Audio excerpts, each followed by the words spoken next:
Hey, what's going on, everyone? Welcome to the very first XRP profit video.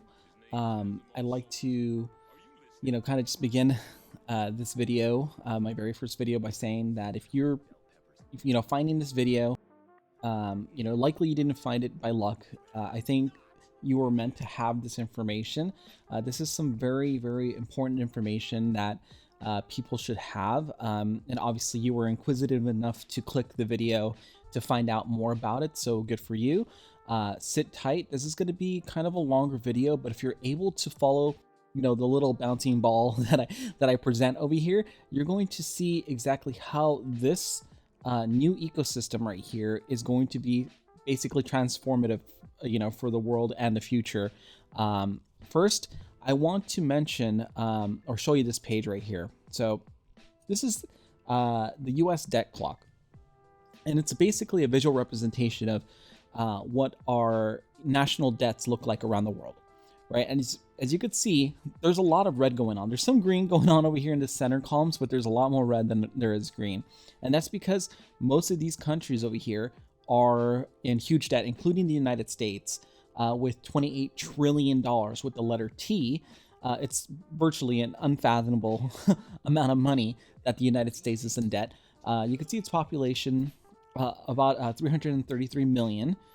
China has 1.4 billion people in its population, and you can even see right here that its national debt is lower, with more people, is actually maybe about close to 3 times, or actually a little bit more than 3 times lower than America's national debt. And the world uses the US dollar for most of its trade. Everything is tied. A lot of things are tied to the United States dollar. And as you can see, we have a huge national debt problem. So this is probably why you clicked on the video, because you know that there's something, not so great with the, current financial system. And, we're all wondering, hey, what's the next thing that's going to happen? And I showed this in the, the very first beginning of the video, and I'm going to explain all of it because it has to do with this right here. This is supposedly the fix. And this is the thing that most people are not paying attention to, which I wanted to bring forward to you guys so that you guys can look at it and, make your own decisions. I am not offering any financial advice whatsoever. This is just one guy who found something, who was digging down through the rabbit hole and dug up something that felt like, he needed to share with everybody. And I'm going to explain this very difficult looking, ecosystem. And I'm going to break it down in layman's terms so that, you could, explain it to your friend or your girlfriend, your wife, family members and stuff like that, so that, maybe you guys can make some changes or make some conclusions or decisions all on your own. So, yeah, let's go ahead and get right to it. So as we see right here, we have all of these different entities here. And right now, if you've never heard of cryptocurrency, don't be scared or anything like that. But a lot of this has to do with blockchain technology and cryptocurrencies, and how these technologies are going to be integrated into an existing system, and then eventually become the new system that everybody uses, so that we can begin to manage these debts. These insane debts that every single country has. I mean, everybody's in the red. It's really terrible. Back to the diagram, and we're going to jump back to the diagram several times. So just get used to looking at this. Let this image burn inside of your mind, because it's going to be very important. Okay, so we have, let's say, 5 different cryptos in here. We have Iota, Ripple, Stellar, XinFin, and Algorand, which I'm going to explain in further detail. Just know that these ones in orange are your cryptocurrencies, right? Then we have some bigger organizations that have companies that kind of reside with them. So we have R3, we have Swift, and we have Accenture, right? So these ones are actually giant kind of like companies or businesses and foundations, or however you want to, consortiums, however you want to say it, that have a lot of multi-billion-dollar companies that they work with. Okay, and essentially these big companies are going to be using these cryptocurrencies that I mentioned, Iota, Ripple, Stellar, XinFin, and Algorand, to help make the businesses that reside inside of Accenture, R3, and Swift, so that they can actually move into this new system called ISO, right? And they're going to be using a series of different blockchains and tools and testing grounds and stuff like that in order to make that transition possible. So I'm going to explain exactly what that is. But before we can explain how that all works, we need to understand what ISO 222 is. Okay, so I'm going to start right here. And believe me, there's a lot of tabs, but I'm going to start right here. Move up to the top and give a short explanation. So I'm pulling this from Wikipedia, and all the websites that I show you I'm going to leave in the description so that you guys can go ahead and check them out yourselves and do your own due diligence, which I highly recommend. Okay, so we have Wikipedia. ISO 222 is an ISO standard for electronic data interchange between financial institutions.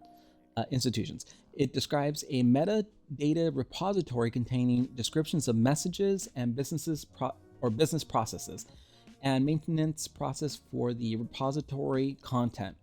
Okay, so the standard covers financial information transferred between financial institutions that include payment transactions, security tradings, and information or settlement information, credit and debit card transactions, and other financial information. So essentially, it's a new kind of system to be used that will eventually be replacing the legacy system, which is called Swift. Swift is down over here. And here are some of the key players that ISO is going to be working with. We have Cardano, we have Algorand, XDC, XinFin, Ripple, and a few others. I mean, obviously it's going to integrate with a Visa and a few other different companies over here. But essentially the ones that we really want to pay attention to are going to be Algorand, XinFin, Ripple, and a few others that you're going to see right here. So we have Iota, Ripple, Stellar, XinFin, Algorand, and it mentions Cardano, but I couldn't find so much information in terms of Cardano being integrated, but I wouldn't rule Cardano ADA out at all.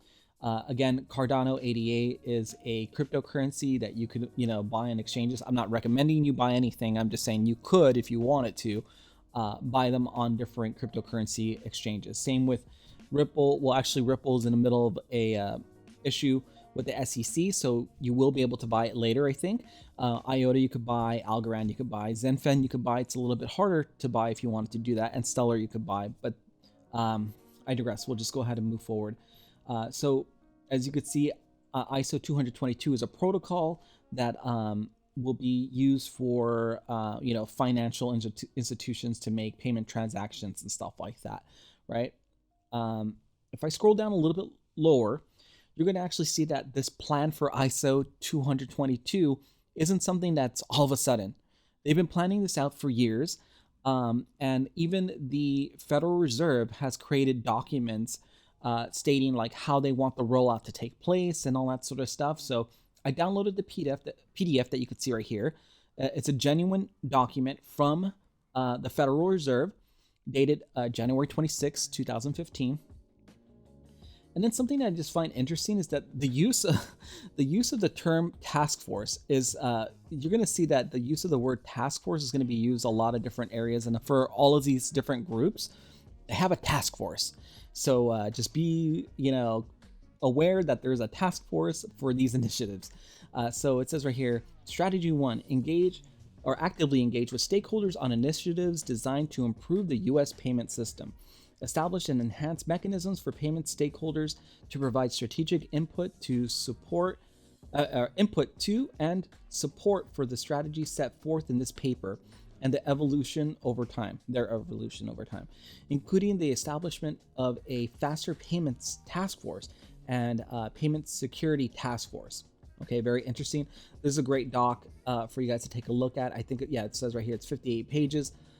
They talk about the different, strategies to take in order to make this ISO 222 standard rollout take place. And it's quite interesting, but it's too long to go over. So we're just gonna, I'm just gonna let you know it exists and provide a link. All right, next over here. So we're back at the Federal Reserve. I wanted to show you this because this is like kind of like a more up-to-date page. And it shows that, you know, it says the service is set to go live in 2023, right? But that doesn't mean that they're not working on all this stuff right now. And they want the world to basically be going live by 2023. So, you know, this is still very, how do you call this? Like in motion, you know, they, since 2015, actually since before 2015, they've been thinking about doing this. So then I also want to share this one because it uses the term task force, again, secure payments task force participants. And also what's important is who's participating in this. So we're going to break down who are all the participants, or not all, but like a lot of the big players in this particular movement. So as you can see, secure payments task force participants will go down, and we're going to see a lot of the big companies that are involved. So we have JP Morgan Chase over here, they're involved. A lot of banks, a lot of financial institutions. We have MasterCard, let's see, shopping places, Nordstrom. So this is going to affect so many different sectors, you know, between, you know, retail to energy, other utilities, banks, entertainment, you know, you name it, it's going to affect everything. And there's really no doubt in my mind that it's literally going to affect everything.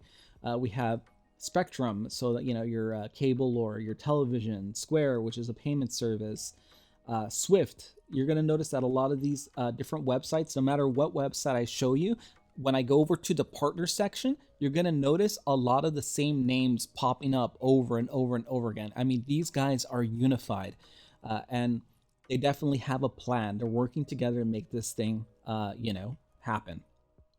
Visa, Volante Technologies, which is basically a company which is going to be helping bridge some of these other companies to get into the ISO 20022, you know, ecosystem.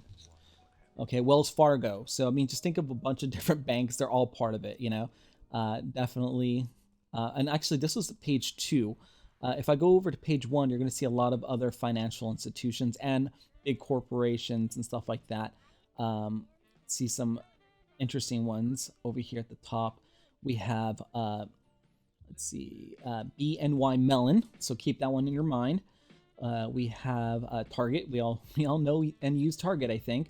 US Bank, Verifone, Walmart. I'm pretty sure you guys are familiar with a lot of these places. Keep on scrolling down. Let's see what else we have here. Bank of America. I'm pretty sure you guys are familiar with that. Bankers Bank of the West. A lot of banks. Barclays, another bank. Capital One, financial institution, credit card, stuff like that. Commerce Bank. I mean, this list is huge, and I will be leaving links for you guys to check this out on your own. FDIC. So even some of these different cryptocurrencies are going to be FDIC insured to give a little bit of backing and insurance to you know, people holding these assets. So just keep that in the back of your mind as well. But you will see a lot of these names pop up over and over again. And here we have IBM, and you know, you saw the other page, just like list upon list of people there. Let's jump over to the next area of this, you know, little diagram here where we have Swift, Swift and Trace Financial and Transformer. So let's go first to Swift. So Swift is, as I mentioned before, it's the financial messaging system that's been in place for such a long time. Let's just go over to who Swift is, about us. So it says right here that Swift is a global member-owned cooperative and the world's leading provider of secure financial messaging services. So they are the world leaders, basically, in terms of financial messaging. What financial messages means is when one bank is transferring money over to a different bank, they're using financial messages. Sorry, I'm getting a little tongue-tied over here. But yeah, so that's extremely important to know, you know, what they're all about. Yeah, very, very interesting that they are ready to adopt this new system. And here's something I want you guys to take a look at real quick. The use of ISO 222 for cross-border payments and cash reporting will be phased in under the new approach at the end of 2022. So what this basically means is that the current SWIFT system is going to be phased under the new approach from the end of 2022. Okay, and keep in mind this thing is called 222, so I don't really think that's a coincidence. Now, to get a better understanding of the timeline of when all this stuff is going to happen, we could take a look at this one, which is interesting. ISO 222 infographic, a guide to the migration journey. A guide to the migration journey. Okay, ISO 222 is a standardized global language for financial messaging. Okay, so trade, cards, payments, securities, FX. Okay, ISO 222 is set to be the de facto standard for high value payment systems of all reserve currencies. So, let that sink in your mind for a moment, that it's going to be used for high value payment systems for all reserve currencies. By 2023, ISO 222 will account for, it says right here, 80% volumes of high value transactions and 87% value of high value transactions. So it's meaning to take a large portion of the system's control by 2023, essentially. And then here's kind of like the timeline of when all this stuff is happening. I'm going to read the small print over here. It says countries and regions worldwide are migrating at different pace. For many banks, the migration will happen in various stages during a period of up to 5 years. So, I think this is coming from 2020. This page is coming from 2020, and it's saying over 5 years. So they're saying, there should be a finalization of this entire system, everybody switching over to the system in 5 years, meaning 2025. This includes Switzerland, China, India, and Japan. 70 plus countries are already using the ISO 222 in their payment systems. So there's already 70 countries that are using ISO 222. Several low value and instant payment schemes have already migrated to ISO 222. And then here's the timeline for Singapore, for England, for Europe, for United States, for Hong Kong, Australia, and for SWIFT as a whole. So some of these ones are going to be, happening a little bit faster than others, but definitely, it's going to be going down for sure. Efficient sanctions and AML validation, increase automation reconciliation, improves STP rated and reduces cost, better regulatory reporting, improves liquidity monitoring, claims and investigations more effective. So, basically that's the plan. That's the reason for it. It's going to basically make things a lot more efficient. And this right here is the timeline with a lot of things happening by 2022. Here we are as I record this video. We are in June of 2021. So all this stuff is happening right around the corner. Let's take a look right here. Swift tester, and this is Trace Financial. As we can see right here, we have Swift, boom, Trace Financial.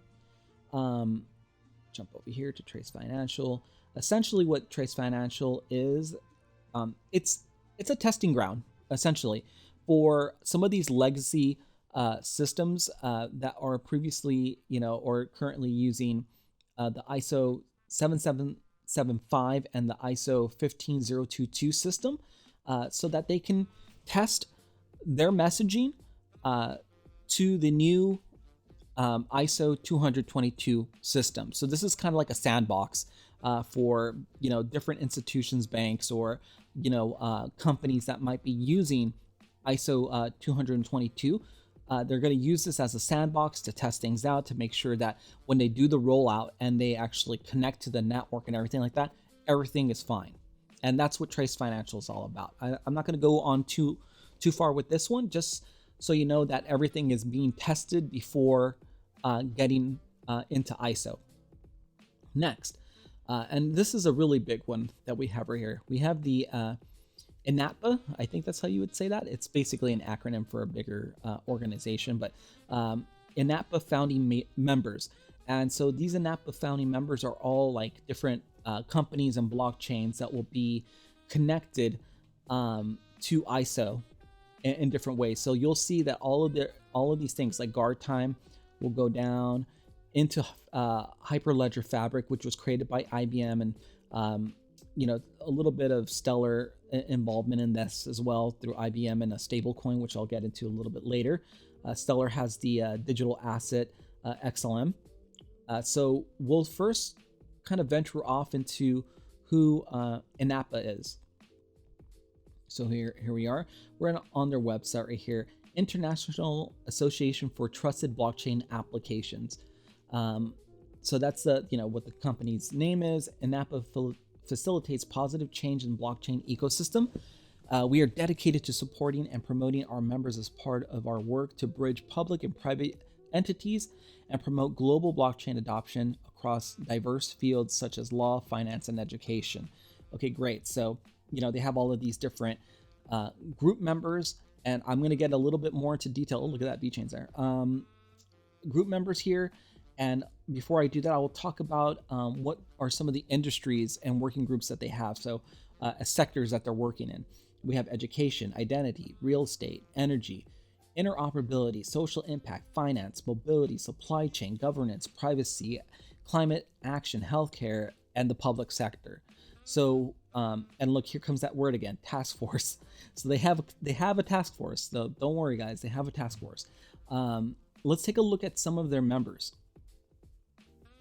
I'm going to scroll up to the top. And when we look at members and partners and all this sort of stuff, you're going to notice a lot of repeating companies throughout all of these different web pages that I show you. Aave, their cryptocurrency.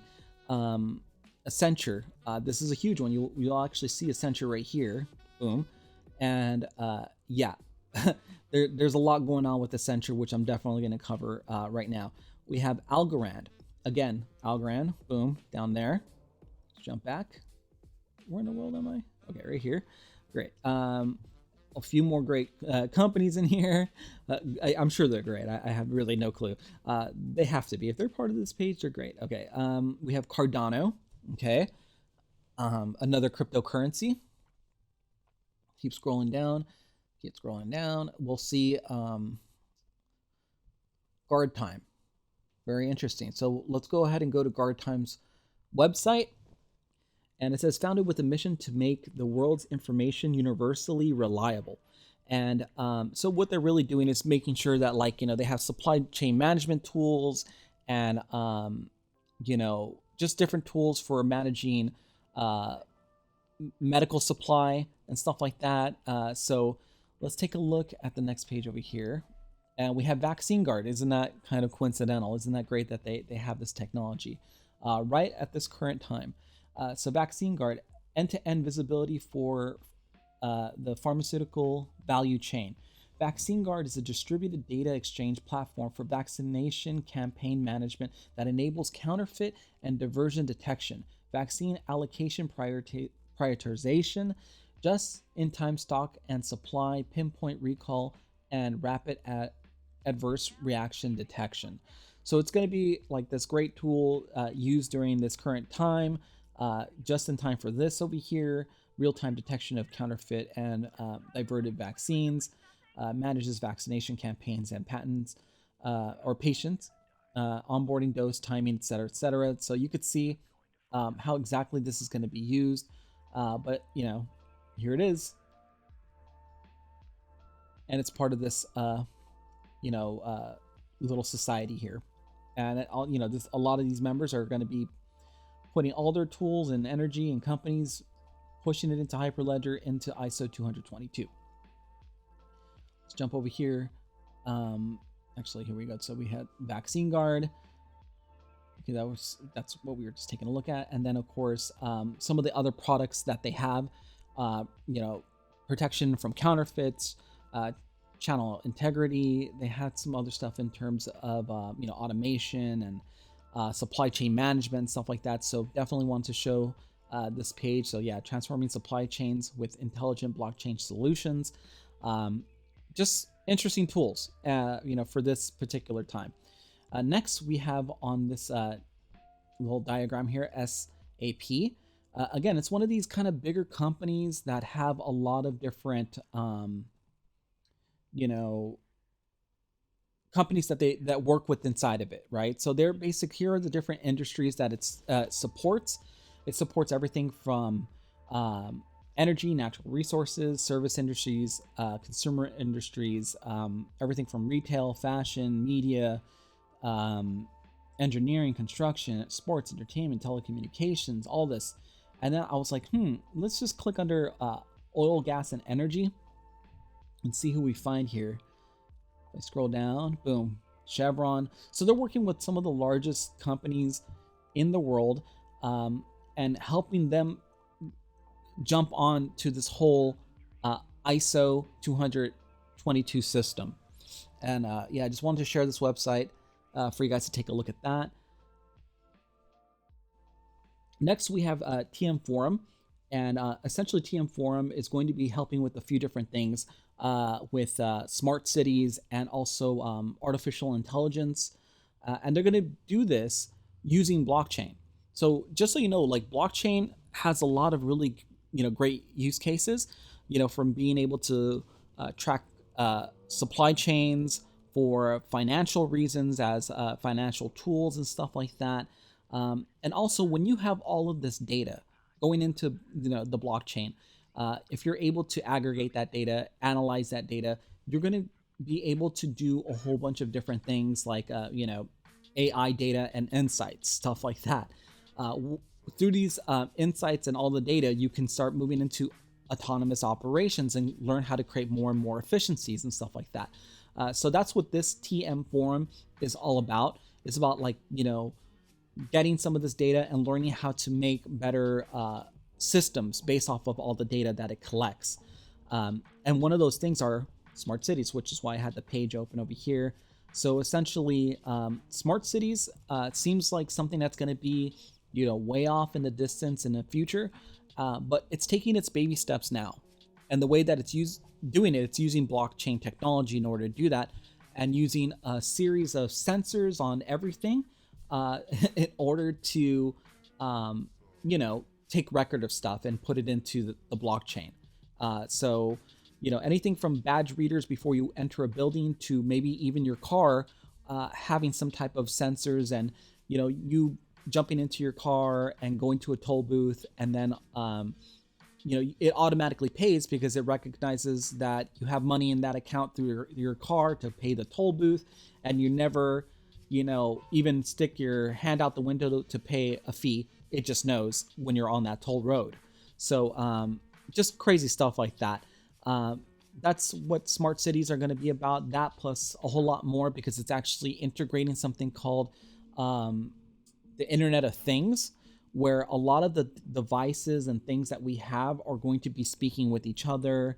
And it's just going to be a wild and crazy future that we live in. So I don't want to, diverge or go off course too much. But I did wanted to mention this TM Forum because it is mentioned right here. And it also has deep connections to Iota, which we're jumping over to next. Is this Iota? Let's just jump over to Iota first. Here's Iota. So opening data for smarter communities. This is their page that is in regards to smart cities, Internet of Things, changing urban living. Let's see. What is a smart city? A smart city is an urban area that incorporates information and communication technologies into its systems. Sensors gather data to inform authorities and residents, reducing waste and making resource consumption more efficient. So it's all about efficiency. Internet of Things is rapidly changing urban living. So as the Internet of Things changes the way citizens, communities, cities, and nations connect, interact, and exchange data.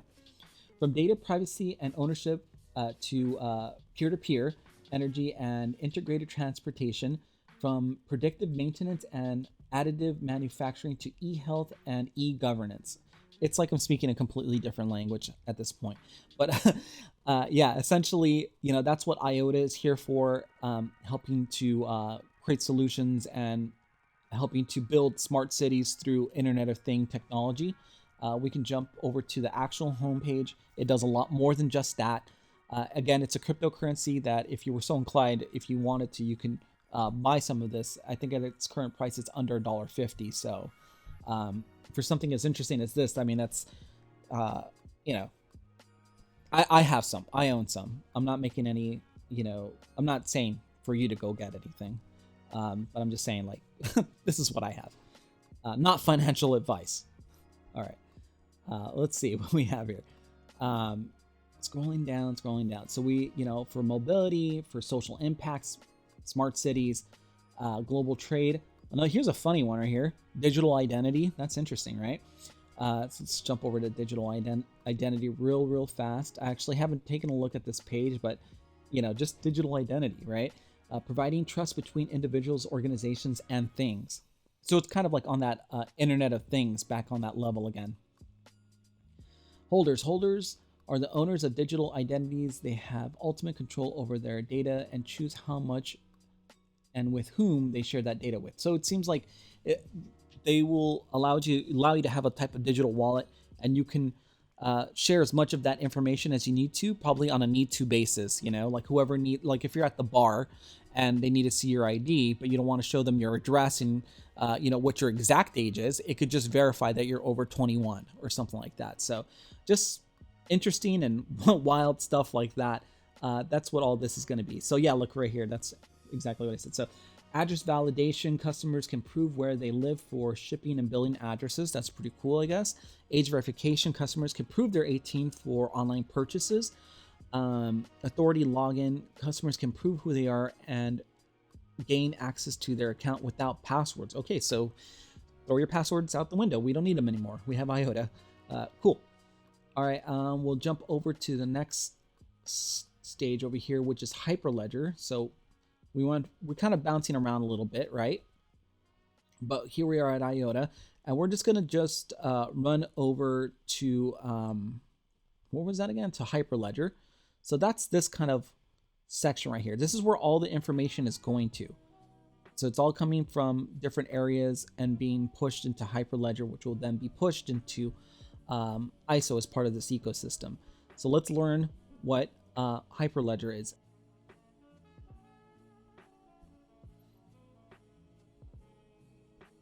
So here's probably a really good video that you guys can check out.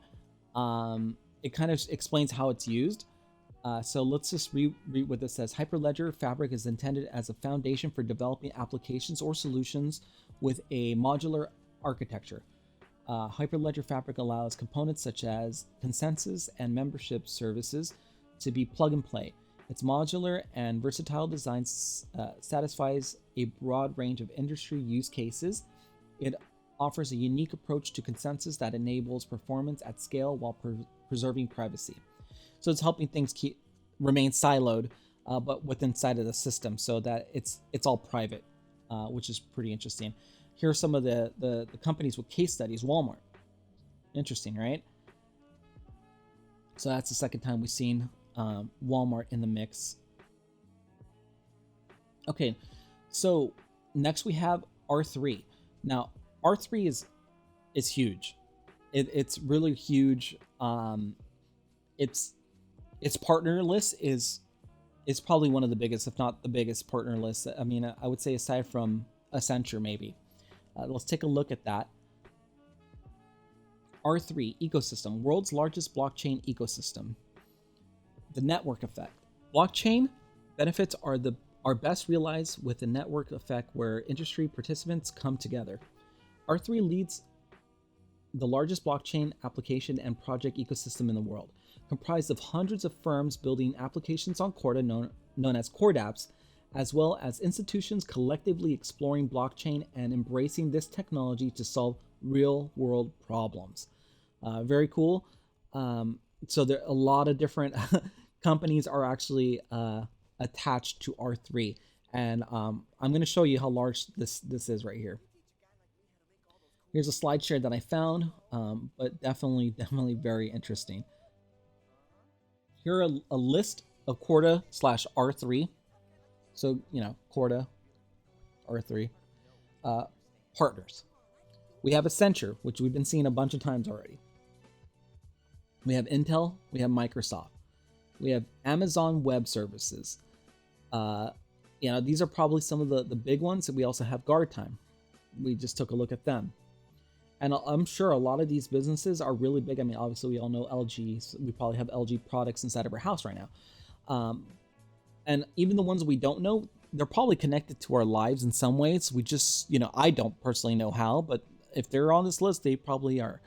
Let's take a look at the next page. And this is going to be the mind blower one, because these are all like the different banks and stuff like that are connected. So network effect across largest global ecosystem. Again, this is a mind blower because we saw BNY Mellon earlier, SBI Holdings. Here's a familiar bank we saw earlier, US Bank.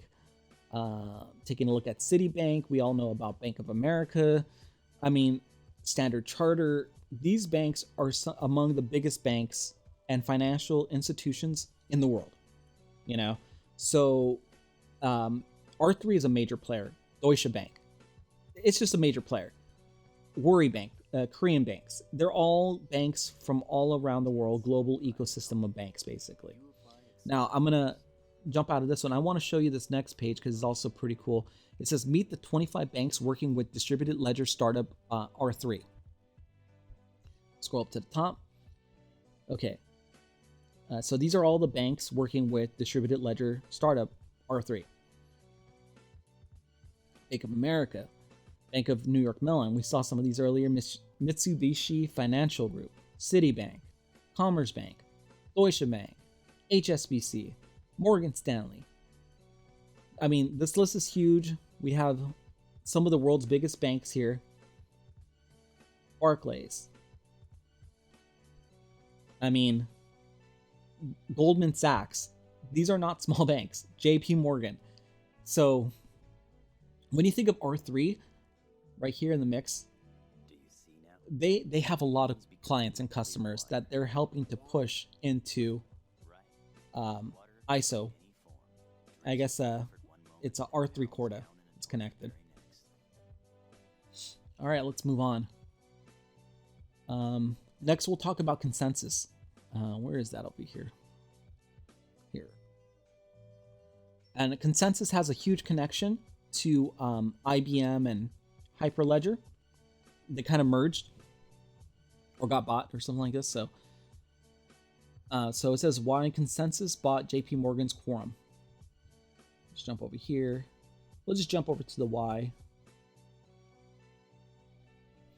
ConsenSys and JP Morgan have an existing relationship, with ConsenSys providing support for Quorum such as digital asset functionality and documentation.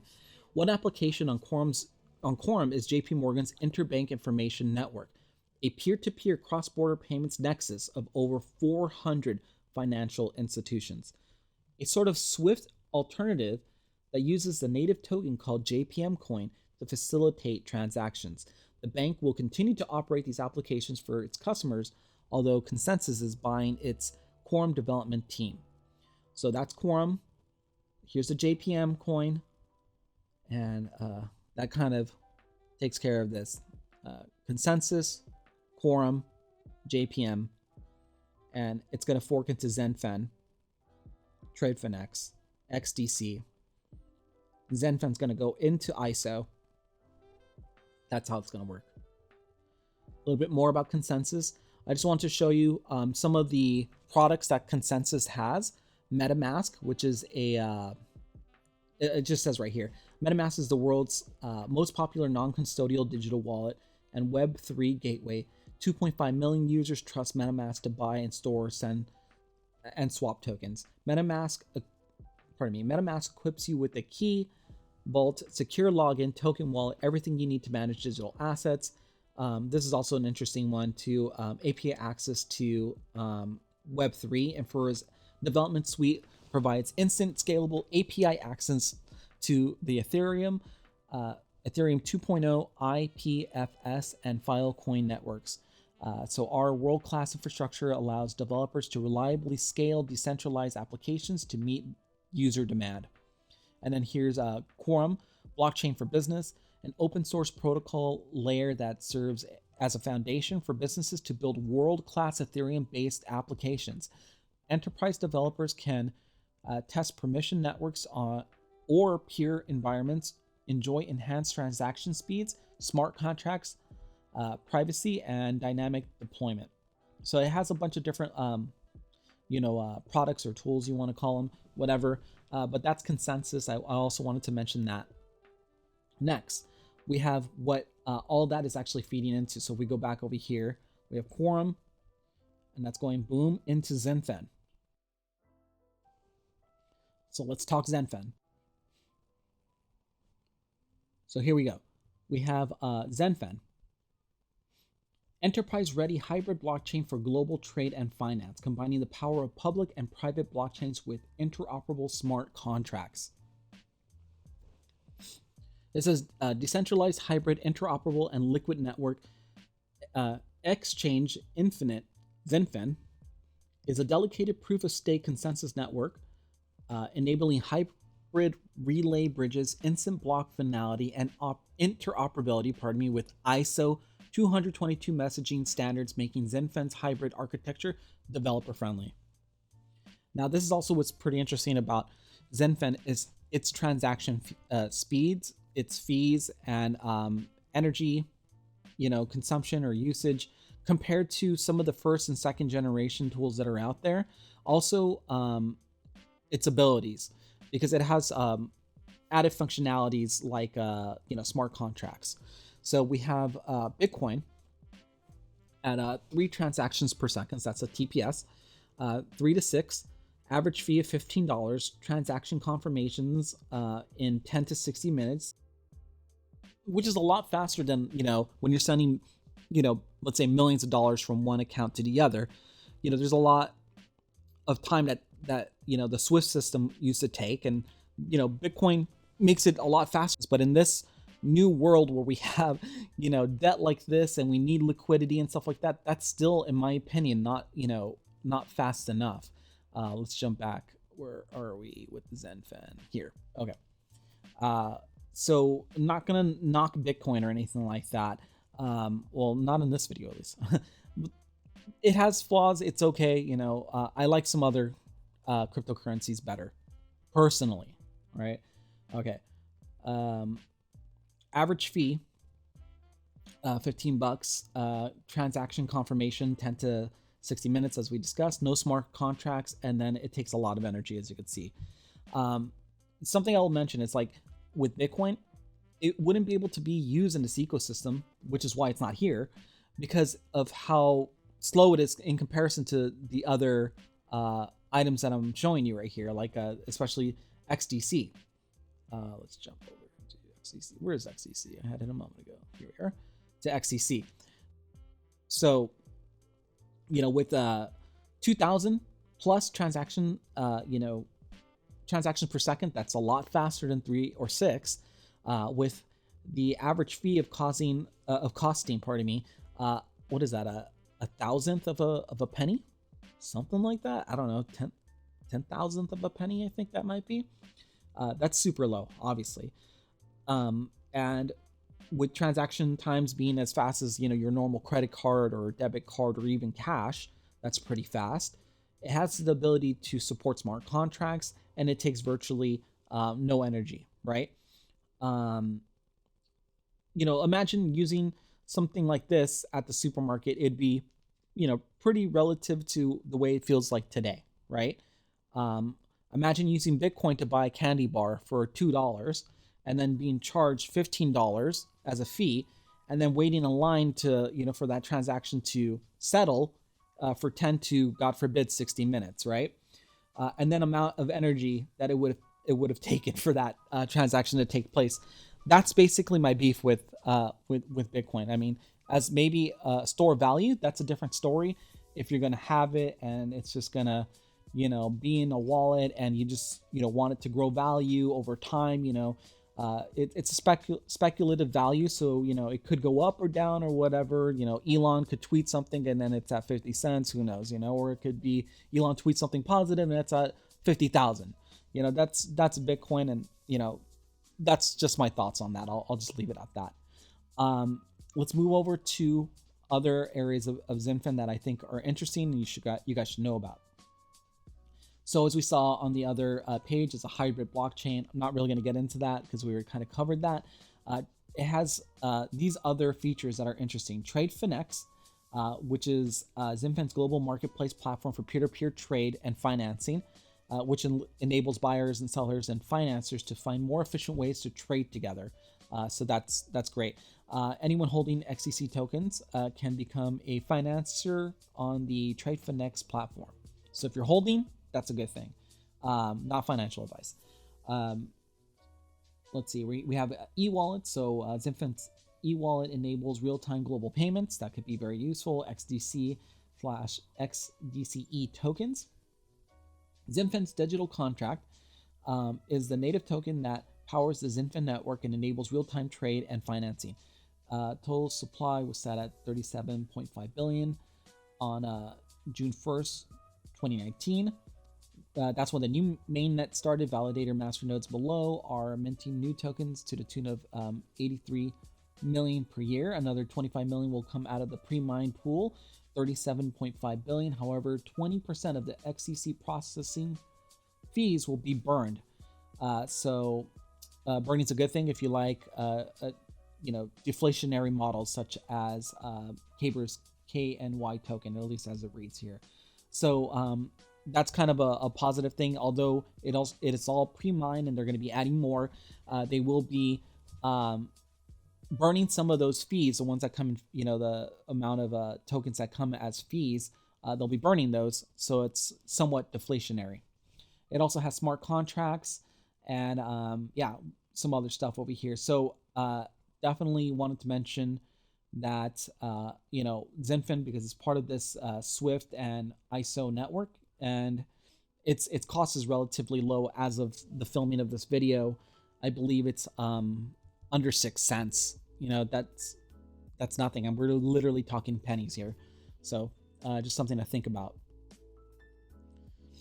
Let's jump back over here. Now we're going to go ahead and cover IBM's stablecoin, which is actually created by Stellar. So let's jump over here. We have IBM Stellar together. Stellar has the native token XLM. All this, of course, feeds into the same exact system. So it goes from IBM Stellar, XLM, Hyperledger, Fabric into the ISO system. Just wanted to share that quick article. I'm not going to go too in depth on that, just because this video is already becoming so long. But just know that IBM has partnered with Stellar as a blockchain that shares technology with Ripple and Stronghold, a startup, to launch USD Anchor. And essentially, there you go. IBM and Stellar are basically married. Good to know, right?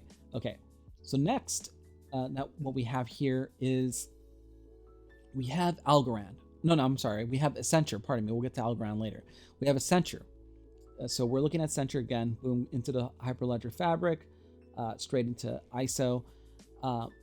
Now, the thing that we should know about Accenture is that it has a bunch of great partners. I mean, crazy partners. We'll go look at what Accenture is, but essentially they're like a giant group that helps in different services. Let's just jump over to the services. Application services, business strategy, data, analytics, infrastructure, security, technology, and innovation, which this is the ISO thing that we're talking about. Supply chain management, which is also part of ISO. Artificial intelligence. Are you noticing a theme here? Automation, again, same theme. So essentially, they have all of these different companies that they work with. And since they work with these companies, they want these companies to be part of the new greater system that's coming out. And here we have Adobe, which a lot of us creatives use. Amazon Web Services, boom, there it is again, right? We have Apple. That's pretty amazing. Apple is a huge company. Imagine when Apple rolls something out and all the Apple users that are on its iOS system, how they can be quickly integrated into this new system, right? That's just powerful stuff and great companies involved. Let's take a look, looking more. I mean, I'm sure we can go through most of these and recognize a lot of really big companies, Dell Technologies, Facebook over here. We can continue moving forward. We have Google. Wow, okay, so they're working with Google too. I didn't even know that. IBM, I knew that. Intel, you're noticing a trend here of similar partners. We have not really recognizing too many, but again, these, you know, even though just because I don't recognize them, maybe you recognize them, but just because even if you or I don't recognize them doesn't mean that they're not major players in the economic system. I thought I saw, okay, here we have Microsoft. Okay, we all know them. And then MicroStrategy, which I just kind of find funny, right? They're big, you know, Bitcoin, you know, maxis over here. Again, I'm not talking crap about Bitcoin. Sort of am, sort of not, whatever. But yeah, I just find it funny that MicroStrategies is there. We have Oracle, another big billion-dollar company. Pitney Bowes. Let's see who else we have here. Qualcomm, another humongous company. Salesforce, we're talking giants here. SAP, we saw them earlier, right here. So, I mean, I can continue to go on and on and on. But now I want to know, you know, who Accenture's also partner with on the other side. So they also have some other friends in this group. I'm not even gonna say it. Okay, you guys can all read over here what this says, right? So let's take a look at some of their partners, and you're gonna notice a lot of like familiar players here. Amazon Web Services. Here we go. Accenture. There's Apple. Oh, here's Alibaba. You know, and this one, literally, look at the partners here. Look at all these banks involved here. And financial institutions like BlackRock. All of these different banks. Santander. We got Bank of America. Barclays again. BNY Mellon again. Big companies like Boeing.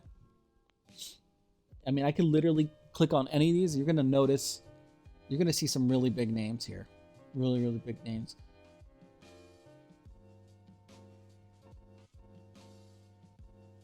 Cargill.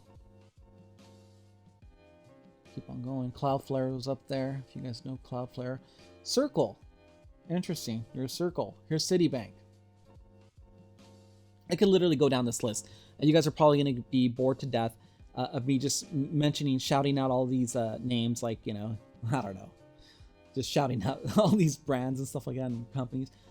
So I'm going to leave the links for you guys to check them out. But literally, I mean, it's like hundreds of companies that are in the $1 billion range, you know, tens of billions, hundreds of millions, all kind of connected to this particular group, including this group too. Okay, let's just go ahead and jump over to our next little area where we have Algorand. So something kind of interesting news out of Algorand. VitalPass, the first blockchain-based system to track this one, this thing, launches in Colombia with plans to expand in several countries in Latin America. As you can see, I'm self-censoring because, yeah, I just, you know, I don't want any problems. But you guys could all read this, you know, first, you know, digital passport created to you know, track this over here. Advanced blockchain technology from Algorand guarantees security, traceability, transparency during the vaccination process across Latin America. I see when they're testing stuff out in other countries like this as their testing grounds. They're saying like, okay, what can we learn by rolling this out in these countries? We get the data, we find out what's right, what's wrong, we tweak things, we make them better, then we roll it out to, let's say, first world countries. But first, we're going to go ahead and move them over to these other countries. And, you know, I'm not trying to say anything bad about these countries. It's just like, that's just the strategy that these people use, you know? I am in no means in love with any of these companies. Any of these digital assets, I don't love them. I'm only holding them because I know that these guys are going to be the ones that control everything. And rather than being ran over by them, I want to ride on the train. I don't want to be ran over by it. So this thing is moving super fast, but not so fast where you can't jump on it and go along for the ride. But you don't want to be on the other end when it's coming right towards you and just there's nothing you could do. Because everything, once this thing is really moving, it's just going to be too fast to catch, or you're going to be, hit at the end by it. I mean, that's the whole purpose of this video, is to be aware of everything that's going on with this whole new ecosystem, we'll call it, right? So that's Algorand. And let me just go ahead and jump over here. I'll just move this tab over here. So here's Algorand's actual website. Algorand builds technology that accelerates the convergence between decentralized and traditional finance by enabling the simple creation of next-generation financial products, protocols, and exchange of value. Wow, I'm confused.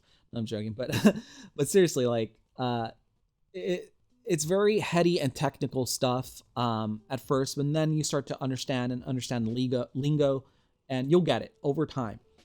Just keep with it, keep studying on your own, doing your own due diligence.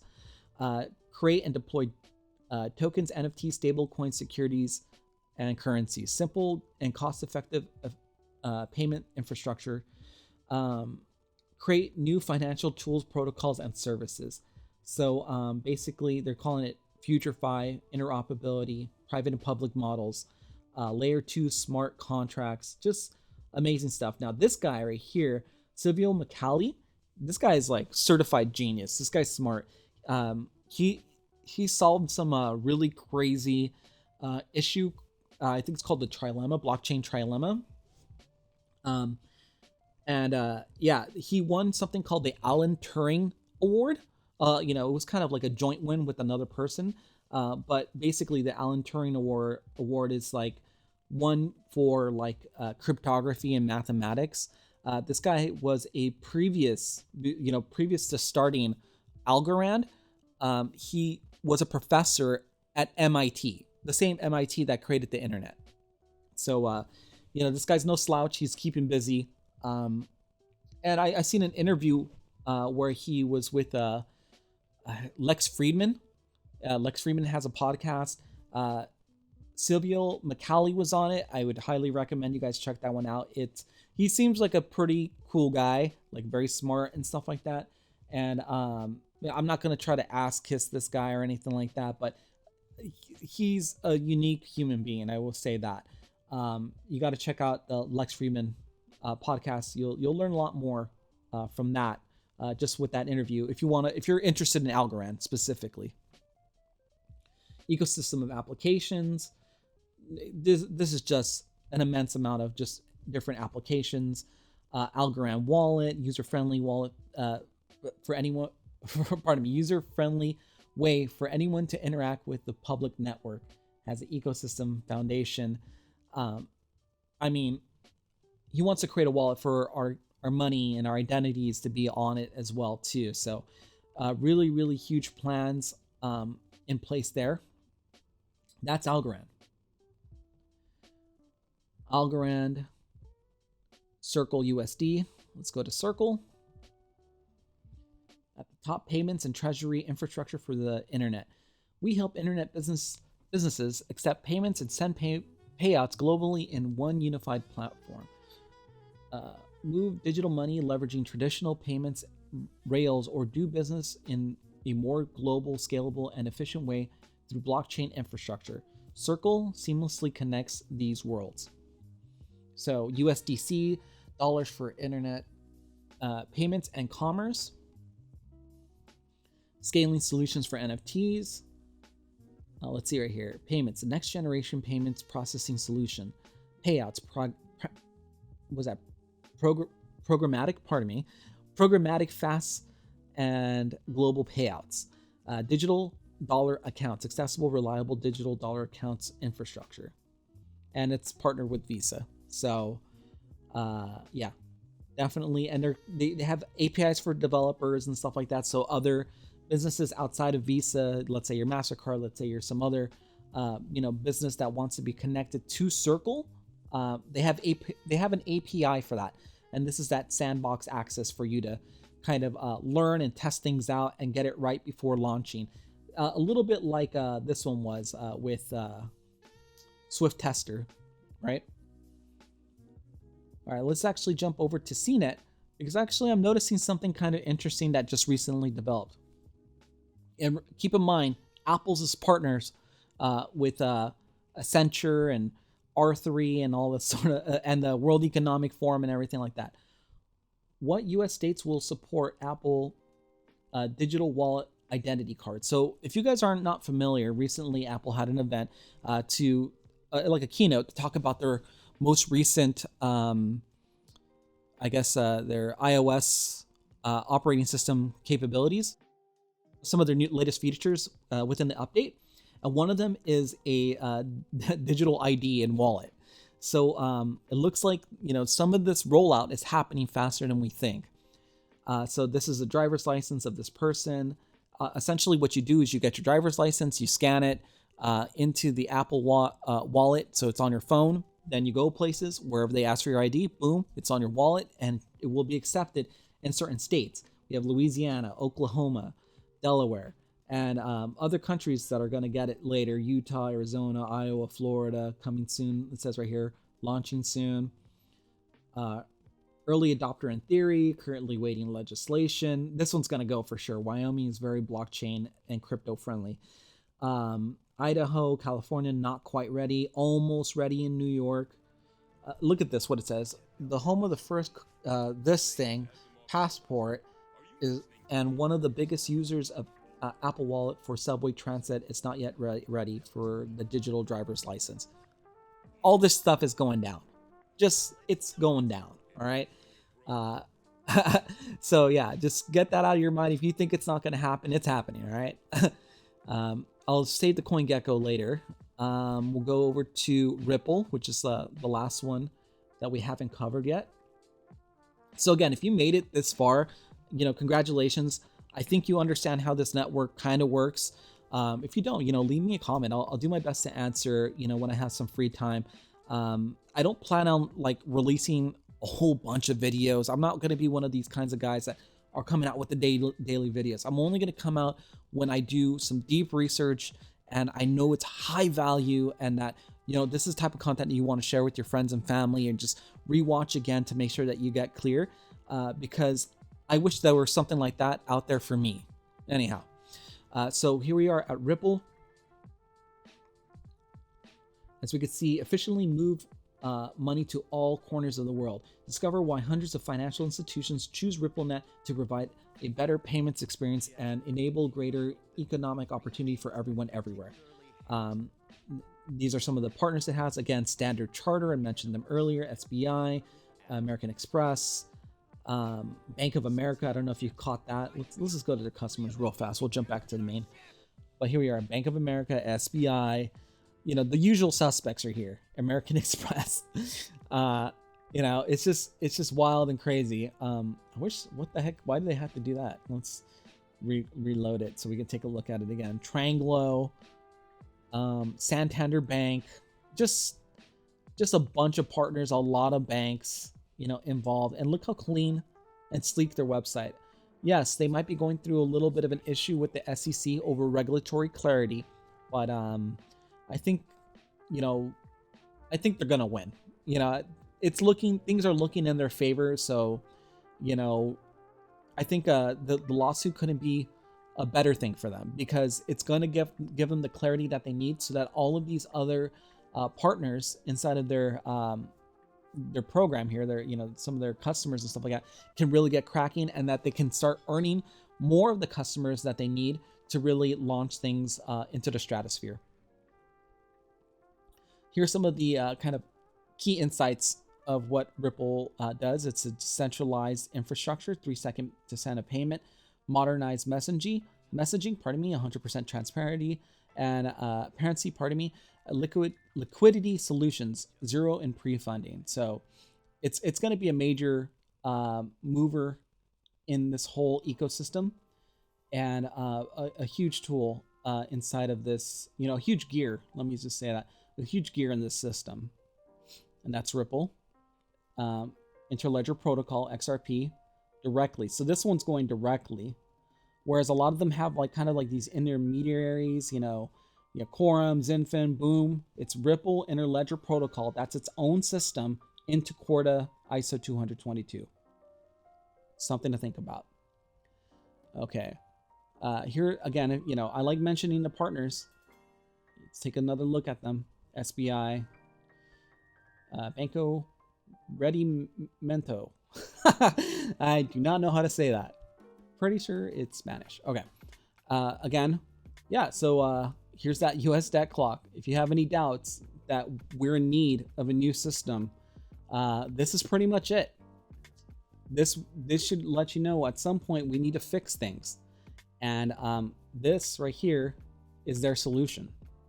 Now, if you like the content that I created, it takes a lot of work. It takes a lot of research for me to make this stuff and to make it interesting for you guys, and for you guys, you know, to know that I'm actually pulling from exact resources, nothing funny. You know, it takes a lot of time. And also, like, you know, I don't like being a voice for this type of thing, but I just don't see anybody doing it the way that I wish it could be said, which is why I'm giving it a shot. So if you like the video, please go ahead and share this with a friend. That's probably the most important thing, is that you share this information with people, because people need to know this stuff. You know, your brother, your sister, your cousins, you know, family members, loved ones, anybody that you actually care about, share it with them, because this might be impactful for them. Again, I'm not giving any financial advice whatsoever. Just want to make sure I keep my nose clean on that one. But yeah, I think it's really good information for people to have. And I know that, you know, I purchased this stuff personally myself. That was my own choice after doing a lot of due diligence and research. If you want to help me out, subscribe to the channel. If you want to learn more, drop a comment. If you have any suggestions that I should do, leave them there too. Hit the like button so that this video could be found. And if you want even more, because actually I did some research on other cryptocurrencies out there. I made a Google sheet of all of the, what I think are the most profitable currencies that are going to be out there. If you want access to that list, go ahead and check out my Patreon. I'm not giving that one out for free. I'm giving this information out for free because I think that it's the most valuable in the exact moment. So I want to help you guys out with that. But if you guys want access to learning more about the other cryptocurrencies that I have, and why I have them, it's all on a spreadsheet for you guys to take a look at. Go ahead and take a look in the description. You'll see all the links to all of these different you know, websites that I showed here, including a link to my Patreon, where you guys can you know, be a patron and take a look at that list, and join the Discord. So if you actually join the Patreon, you're also going to be part of the Discord, where you can ask me questions directly. I don't always answer them, you know, very quickly. Usually within like 24 hours I'll answer them. But yeah, you will, you know, have kind of like a more direct access to me if you have questions. Again, no financial advice, just, you know, putting out the word, and you know, sending a bunch of love and good vibes to everybody. Hope everybody uses information in a positive way. And yeah, I guess from here I'll just catch you guys on the next video. Peace.